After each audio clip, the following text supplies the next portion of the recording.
சிலுவை என்ன சொல்றாங்க, கல்வாரின்றாங்க. கல்வாரிங்கிற ஒரு இடத்துல கொண்டு போய் வச்சாங்க. கல்வேரியம் அப்படின்னு லாட்டின்ல சொல்றாங்க. அதனுடைய பேர் என்ன, அர்த்தம் என்னன்னா கபாலஸ்தலம். கபாலஸ்தலம்னா ஏதோ பெருசா ஸ்டைலா இருக்குது பேரு. கபாலஸ்தலம்னா ஒன்றும் இல்லை, கபாலம்னா மண்டை ஓடுன்னு அர்த்தம். இப்போ கொஞ்சம் ஷாக் வரும், ஐயோ ஏன் மண்டை ஓடுங்கிற ஒரு இடத்துல கொண்டு போய் இந்த சிலுவையை வைத்து அங்கே அவர் சிலுவையில் சாகிறார், சிலுவையில் மரிக்கிறார். ஏன்னா அந்த கபாலஸ்தலம் அப்படிப்பட்ட அந்த இடம் பிசாசு பாவத்தின் மூலமாக மனுஷனுடைய வாழ்க்கையை எப்படி சீர்குலைத்திருக்கிறாங்கிறதுக்கு ஒரு பெரிய அடையாளமாக இருக்கிறது. மனுஷனுடைய மண்டை பாருங்க, அந்த தலை ரொம்ப முக்கியம். ஒரு ஆளை பார்க்கும்போது தலையை தான் பார்க்குறோம் மெயினாக, இல்லையா? அப்படி தலை தான் தெரியுது, அதுதான் முக்கியமாக பார்க்குறோம். அவனுடைய முகத்தை பார்க்குறோம், அவனுடைய சிரிப்பை பார்க்குறோம், அவனுடைய உணர்ச்சிகளை வெளிப்படுத்துகிறான், அவனுடைய அறிவு எல்லாமே இது மூலமாக தான் வெளிப்படுத்து பாருங்க. மூளை அறிவு எல்லாம் இங்கே தான் இருக்குது, உணர்ச்சிகள் எல்லாம் இங்கே தான் இருக்குது.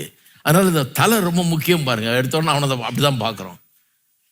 அவன் இனிமையானவன், அழகானவன், நல்லவன் அப்படின்றதெல்லாம் இங்கே முகத்தில் எழுதி இருக்குது பாருங்க, அந்த கலையில் எழுதி இருக்குது.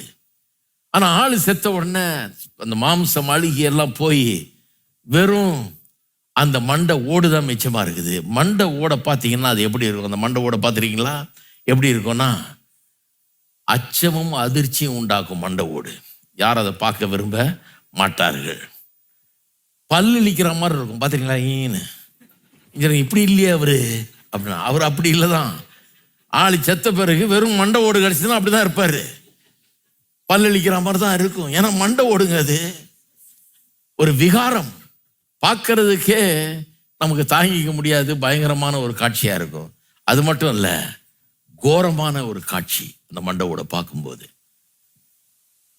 அப்படிப்பட்ட விதத்தில் அந்த இடம் வர்ணிக்கப்படுகிறது, கபாலஸ்தலம்னு.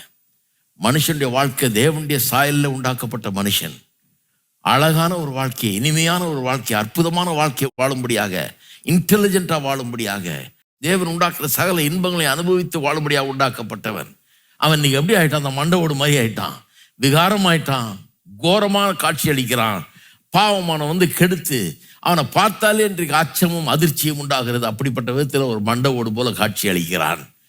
அவனை மீட்க வந்தவர் அந்த இடத்துக்கே போய், அவனுடைய நிலைக்கே போய், அவர் பாவமாகி சாபமாகி அவனை போலாகி நம்மை அவரை போல மாற்றுகிறார்.